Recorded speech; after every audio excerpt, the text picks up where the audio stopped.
Hello, and welcome to Revolutions.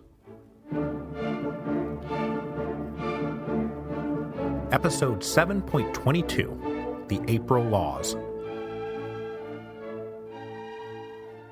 Last time, we caught up with Vienna and traced events in the imperial capital during the spring of 1848 as the new quote-unquote liberal ministry consistently failed to maintain control of events. We also talked about rising Czech nationalism in Bohemia and its effect on the larger question of both German unification and the future of Austria's multi-ethnic empire. Well, this week we will spend that same spring of 1848 in Hungary, as they expand and consolidate the concessions that they had secured from the emperor in the wake of the March Revolution. Concessions secured in part to avoid alienating the Hungarians just as a potential war of independence is breaking out in Italy. The empire was going to need Hungarian soldiers to keep control of Italy, a consideration that will greatly affect the course of events in Hungary. Now, I hadn't really thought about it until I was putting together this week's episode, but if there's any place that might be considered the center of the revolutions of 1848, it would have to be the imperial capital of Vienna. No other city dealt so consistently with every question at stake in 1848. The implications of nationalism, German unification, Italian risorgimento, liberal reforms, radical demands, barricades out in the streets, armies in the field, all of it ultimately ran through Vienna. So, Vienna, capital of Austria, capital of the revolutions of 1848. Today, though, we are going to move back to the great question of Hungary. Now, when we left the Hungarians back in episode 7.15, Slaves No More, we ended with the double climax on March the 15th and March the 16th. In Budapest, radical agitators led by that poet revolutionary Sándor Petőfi printed the 12 demands, sang the national song, and then paraded around the city, forcing both the municipal and imperial officials to bend to their will. Meanwhile, up in Vienna, the delegation representing the Hungarian Diet extracted promises from the emperor that they would be allowed to establish their own ministry, on the way to de facto autonomy within the Austrian Empire. Today we will address the fallout of those victories as tensions emerged between conservatives and liberals and radicals now that Hungary had been given more or less carte blanche to establish their own independent constitution. But even more important than that would be the tension that emerged between the ethnic Magyars, and I will start saying Magyar instead of Magyar, and the minority nationalities inside the Crown of Hungary once that constitution was settled. Because what many in the Hungarian Diet believed, Lajos Kossuth chief among them, was that the settling of the constitution was the end of the revolution, when in fact it was only just the beginning of a much larger struggle, a struggle that would ultimately doom the liberal constitution drafted in the spring of 1848, and doom, for that matter, the Hungarian Revolution. As soon as they had permission to form their own ministry, the delegation from the Hungarian Diet left Vienna as fast as they could before more reactionary advisors could convince the emperor to countermand that declaration that he had signed on March the 16th. The liberal reformers in the Diet were now the dominant faction, and they were energetically led by Lajos Kossuth, who was, in every way, the man of the hour. But he himself was too polarizing a figure to be appointed Hungary's first prime minister, as even Kossuth himself recognized, and so that job had fallen to Lajos Batthyány. Batthyány, remember, was a super-rich liberal noble who had helped fund Kossuth's journalism career and then backed his candidacy for the Diet.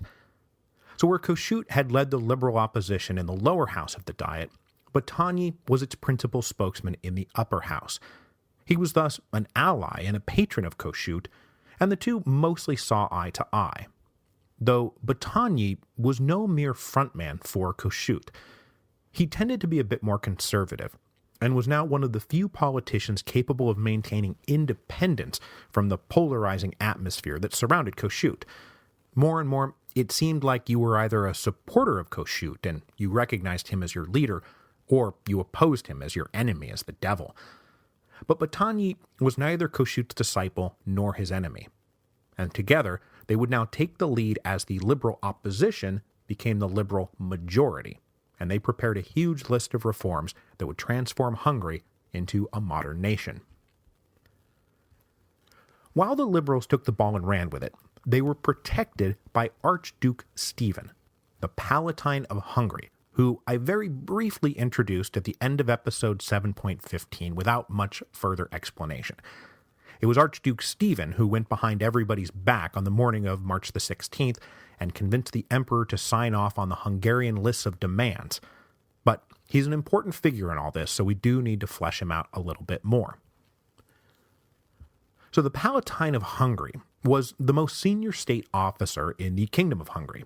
It was a post that had existed going back to the 11th century and functioned as something like the head of a Supreme Court of Justice, but the Palatine also exercised general political authority on behalf of the king if the monarch was absent or indisposed.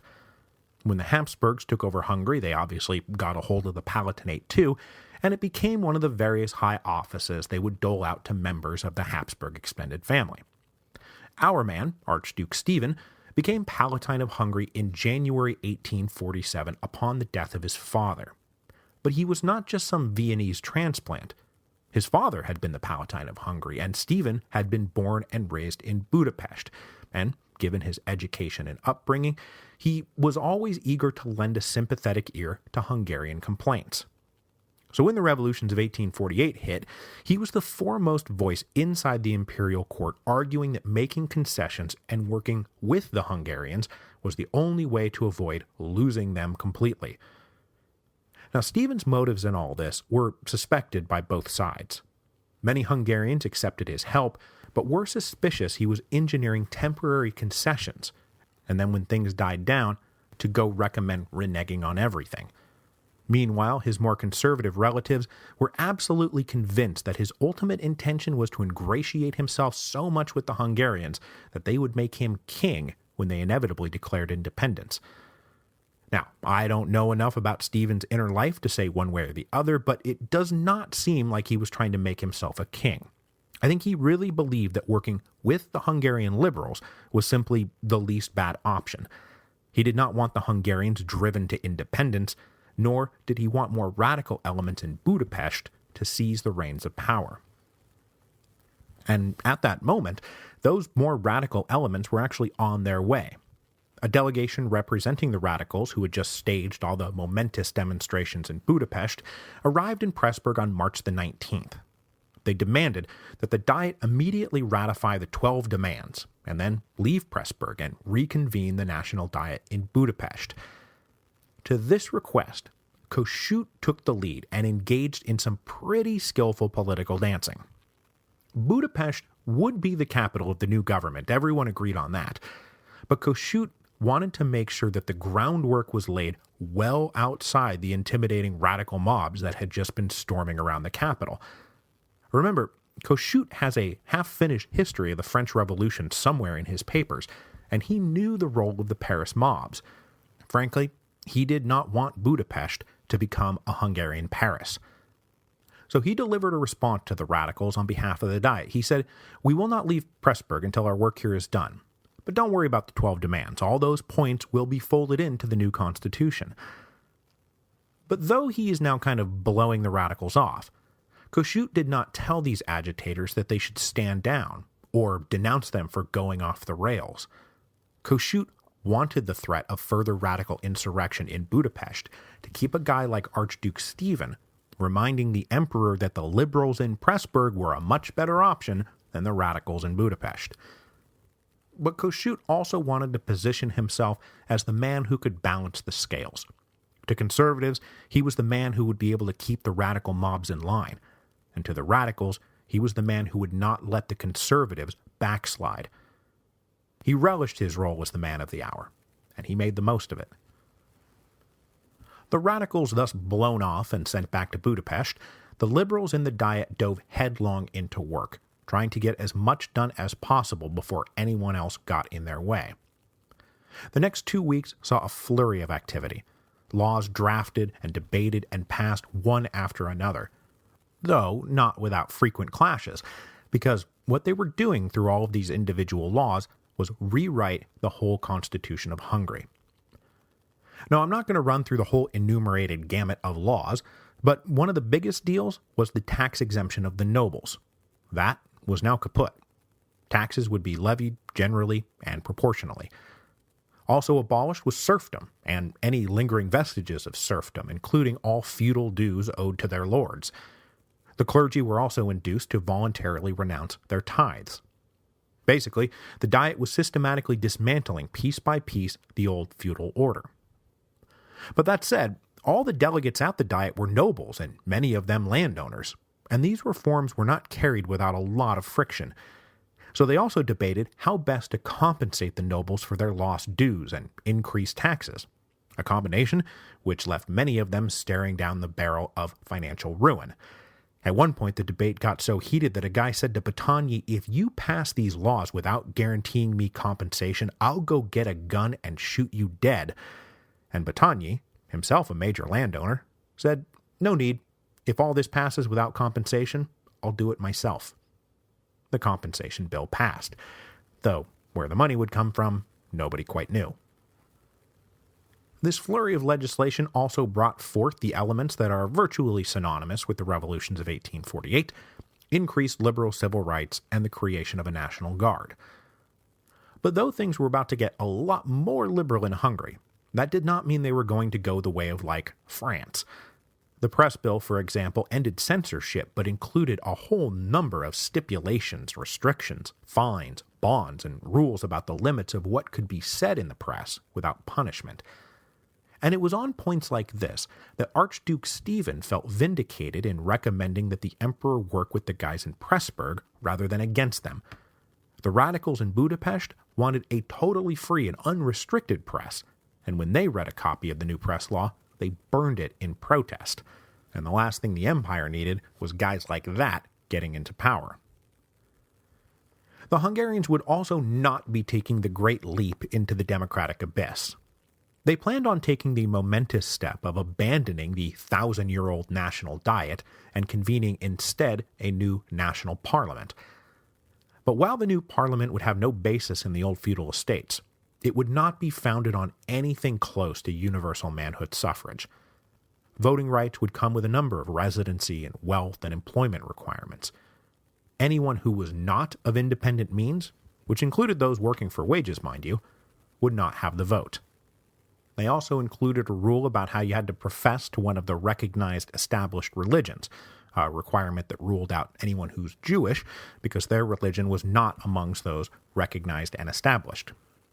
But if you owned enough property, or happened to be a member of one of the approved educated professions, like a doctor, a lawyer, or a professor, you could vote, whether or not you could have ever voted before. Kossuth and his allies had a very specific new political society they were aiming at, one rooted in the prosperous and educated middle classes. But, recognizing political reality, they controversially maintained one holdover from the feudal era that they were dismantling. Every noble who had previously held the right to vote, no matter his current education or economic status, would still have the right to vote. So in the end, suffrage expanded, but less so than in other places we've seen so far in the podcast. Best guess is about 25% of adult men would be eligible to vote for the first national parliament, which would convene in Budapest in July. While the Diet was working out all the details of the Constitution, they also proposed and approved a new ministry, the first independent Hungarian ministry in the history of the empire. Now, as I said, Kossuth himself was far too polarizing to be prime minister, and so he was ready to settle for Minister of the Interior. But though enormously popular, Kossuth was not all-powerful, and many in the Diet feared that he was on his way to becoming a dictator, so they successfully maneuvered him into the Ministry of Finance. Granted, being in charge of the money has the potential to be a powerful position, but at that moment, the job was going to be pretty thankless. Trying to collect taxes from nobles who had never paid taxes, trying to fulfill promises that there was yet no money for. It wasn't going to be fun. But Kossuth took the job, and never would let it interrupt his very public role as the most dominant personality of the Hungarian Revolution. I won't bore you with any of the other guys in the ministry except to mention that the great reformer István Széchenyi was given the post Minister of Public Works, which was a job that was right up his alley. But I also need to say that Széchenyi was increasingly exhausted and stressed by the rapid course of events, and his mental health was deteriorating. Not to put too fine a point on it, but the great Hungarian reformer was just a few months away from a nervous breakdown and a permanent retirement from politics. And if you Google him, you'll see that it does not end well for Széchenyi. With all of this shaping up by the end of March, Archduke Stephen went back to the court and said, "I recommend you sign all of these laws that they've drafted, because you only have three options on the table. Either you can order the withdrawal of the army from Hungary and let the peasants vent 1,000 years of wrath on the Hungarian nobility, but that seems pretty immoral. Or we could go the other way and mass an army and invade and conquer Hungary, which seems pretty infeasible at the moment. Or we can work with them for now, and if you don't like some particular bit, we can renegotiate it later. Besides, we all have much larger concerns. Italy is going into revolt, and Hungarian money, and more importantly Hungarian soldiers, are going to be absolutely necessary to winning that war. And then, God forbid the Italian provinces do break away. The Kingdom of Lombardy-Venetia represents 1/3 of all imperial revenue. If we lose that and the Hungarians, the empire's finished. So please don't drive them to a war of independence of their own. In response to these recommendations, the new quote-unquote liberal ministry, now serving under Minister Kollerot, decided to go in for their signature brand of cracking down and backing down. On March the 29th, they issued a declaration to the Hungarian Diet that was meant to dictate the terms of their new relationship with Hungary. There were 5 points to it. First, the court will maintain its Hungarian chancellery, and it will have supervisory powers over the Hungarian ministry. Second, the Palatine will continue to live in Hungary, act for the king, and be physically sacrosanct. Third, Hungarian taxes owed to the king will be paid into the central imperial treasury, and then be reimbursed back to Hungary after our expenses are deducted. Fourth, the king will monopolize the appointment of all military officers. And finally, the Hungarians will help to pay the imperial debt at an amount to be determined by the imperial finance ministry. When these demands landed in the Hungarian Diet, there was an uproar, and Kossuth made the most of it, barking indignant about who did they think they were, who were they to deprive us of our essential freedom and autonomy, we simply won't have it. Now luckily for Kossuth and his friends in Pressburg, back down in Budapest, the radicals were getting antsy.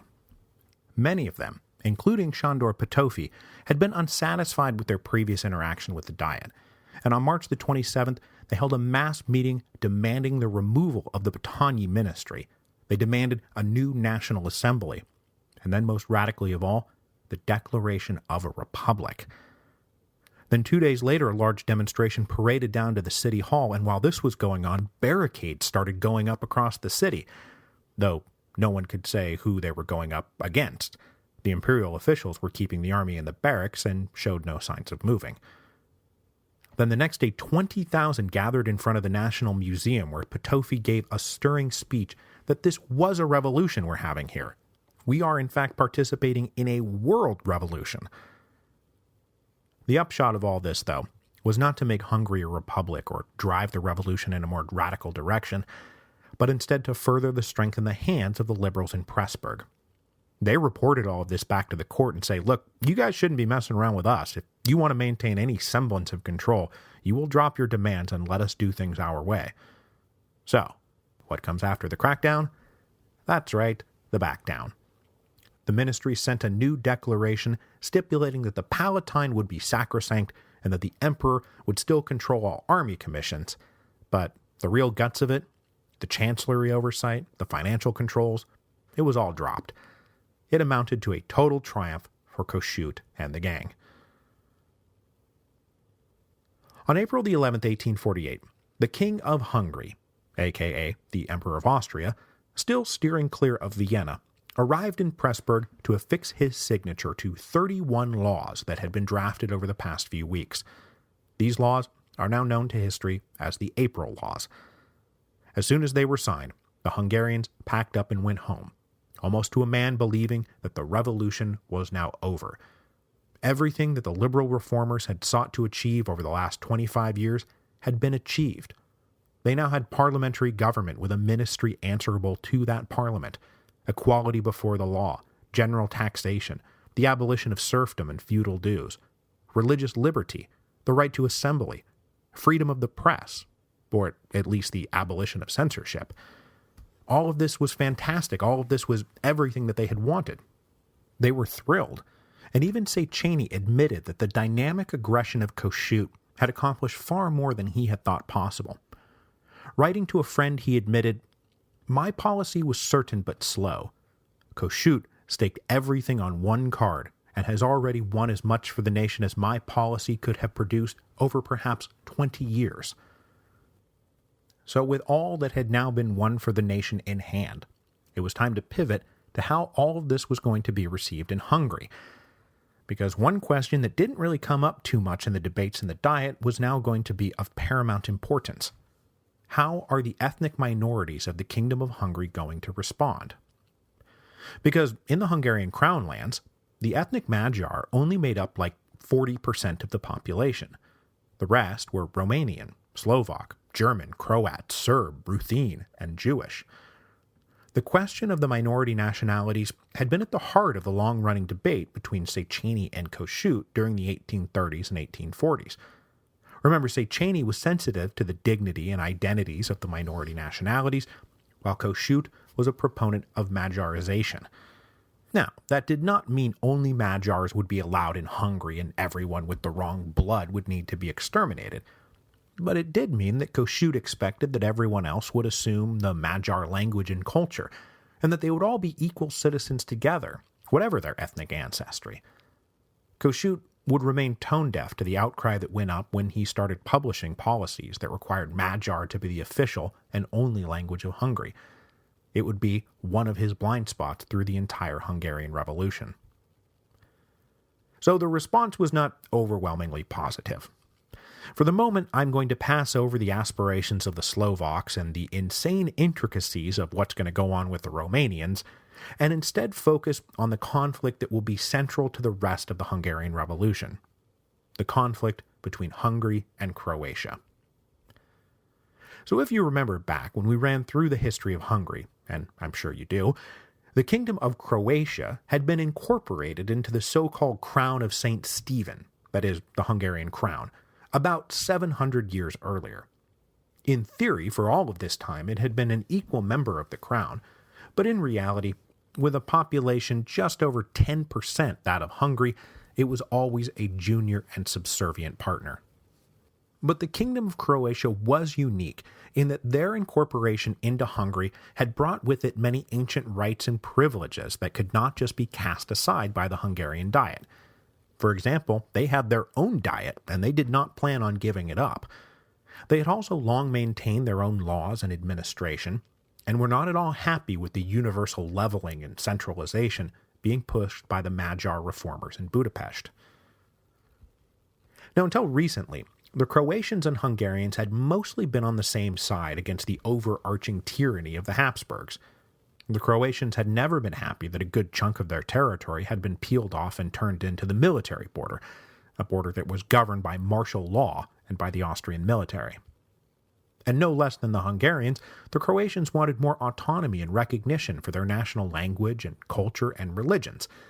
In fact, no less than the Hungarians, Croatian nationalists themselves wanted independence from Habsburg rule. But with the rush of events in March of 1848, everything was now thrown into a big jumble. By April of 1848, at least from the Croatian point of view, it was Budapest that loomed as the fearful source of future tyranny rather than Vienna. Vienna, in fact, might act as their protectors and benefactors. And with Croatian soldiers making up such a critical part of the imperial army, they did have some leverage to wield. Italy isn't going to reconquer itself. It's going to need Croatians as much as it needs Hungarians. So the man who would stand at the center of this brewing three-way conflict between Austria, Hungary, and Croatia was the great Croatian national hero, Josip Jelačić. In March of 1848, Jelačić was a colonel in the imperial army. The son of a general, he was raised in that army, and was considered a loyal and faithful subject of the empire, which he mostly was. Mostly. because Jelačić was also a romantic Croatian nationalist who promoted Croatian culture and himself dabbled in patriotic poetry. Jelačić may have dreamed of Croatia regaining its ancient dignity and throwing off the chains of both Vienna and Budapest, but there was never any practical way to achieve that goal. But then along comes the revolutions of 1848, and suddenly there's a path. It was a dangerous path, and one that would require clever politicking and the odd double-cross, but there was a path. So Jelačić found himself perfectly positioned in the spring of 1848 to become the leader of his people. As the imperial court was reckoning with the fallout of the March Revolution, they appointed Jelačić Ban of Croatia, the Ban being the local head of government. He was given this appointment for 3 reasons. First, he was considered trustworthy by the imperial court, both thanks to his lifetime of service in the army, but also because he was an outright conservative, not some liberal reformer. Second, he was a popular figure back home in Croatia, and his appointment would be welcomed by the people. And then third, the court wanted to get the appointment in before the Hungarians tried to lay claim to it. Now, the Hungarians were indeed very angry when they got the news, as they believed that the appointment was their prerogative, and they did not like the further news that the imperial court had gone and done something unprecedented. They appointed Jelačić to command the military border. Those 2 posts, one civil, the other military, had always gone to separate men. United in Jelačić's hands, the suspicion in Budapest was that the court was planting a staging point for the reconquest of Hungary, should it ever come to that. But whether the ministry was thinking that far ahead is pretty doubtful. Their immediate concern, as we will see next week, was the war in Italy. That war required the absolute loyalty of the Croatian soldiers, and it was with this in mind, as much as Hungary, that the court placed so much authority in Jelačić's hands. And right away, he embraced his role as the empire's faithful servant. Though his end goal was probably an independent Croatia, he believed that the best play right now was to tightly align himself with Austria against Hungary, and then once he had popped the Kingdom of Croatia out from under the crown of St. Stephen, he could turn around and pivot to Croatian national autonomy. But though he planned to be a loyal subject of the empire, Jelačić planned to be a flagrantly disloyal subject of Budapest. He took up his post as Ban of Croatia just before the new Hungarian ministry returned to the capital.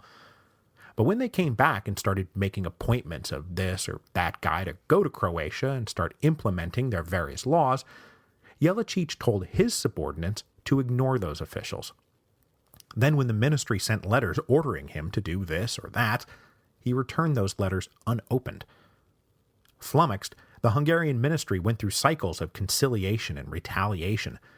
They said that they recognized the ancient legal rights of the Kingdom of Croatia, but at the same time, Kossuth and the other proponents of liberal reform and Magyarization simply could not wrap their heads around what the problem was. They were all a part of Hungary. They were all now equal before the law. They all held equal rights. They shared equally in taxation and benefits. I mean, what was the problem? This increasingly intolerable state of affairs continued all through April and May, and came to an immediate head when the Croatians made it clear that they were going to convene a meeting of their own national diet, without asking for, nor frankly caring about, permission from Budapest. Unable to control Jelačić, Prime Minister Batanyi decided it was time to appeal to a higher authority, and get the emperor to put a stop to all this. He wanted the emperor to declare that the Kingdom of Croatia was in union with Hungary and needed to take its orders from Budapest. So now caught between the need to placate the Hungarians and the need to placate the Croatians, men in Archduke Stephen's circle got the upper hand, and they convinced the emperor to draft a proclamation forbidding the Croatian Diet from meeting, and then also acknowledging Hungary's right to appoint the Ban of Croatia. Successfully convincing the emperor that Jelačić had gone rogue and needed to be removed, the emperor removed him as Ban of Croatia in early June.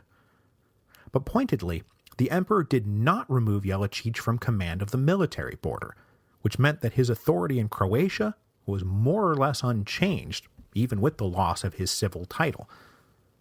And though he was now out of favor, Jelačić had his own supporters at court who were happy to take up his cause, and their case was that in an effort to weaken Croatia, the Hungarians had been withholding necessary money and supplies from the imperial army in the military border. In their attempt to run roughshod over the ancient rights of Croatia, these Hungarian revolutionaries had been putting the defense of the empire at risk. So as the first national parliament in the history of Hungary prepared to convene at the beginning of July 1848, it was looking like the only way Hungary was ever going to be able to fully assert its authority over Croatia was war. And that is where we will leave Hungary, on the brink of war. Now, a complete national transformation was underway in the Kingdom of Hungary, but they never successfully addressed what to do about the minority nationalities, and their inability to successfully deal with that question would ultimately ruin them, because that war that is about to get going with Croatia will lead to the collapse of the Hungarian Revolution. But that war could not be won by the Croatians and the other minority nationalities until the Austrians were able to give them their full support, which they could not do at the moment, because at that moment, the Austrians were mired in the First War of Italian Independence. Now, they did not know that it was the First War of Italian Independence. All they knew was that everything had broken down in the Kingdom of Lombardy-Venetia. Milan and Venice had driven out their imperial overlords, and King Charles Albert of Piedmont-Sardinia had decided that the time had come to make his play for immortality.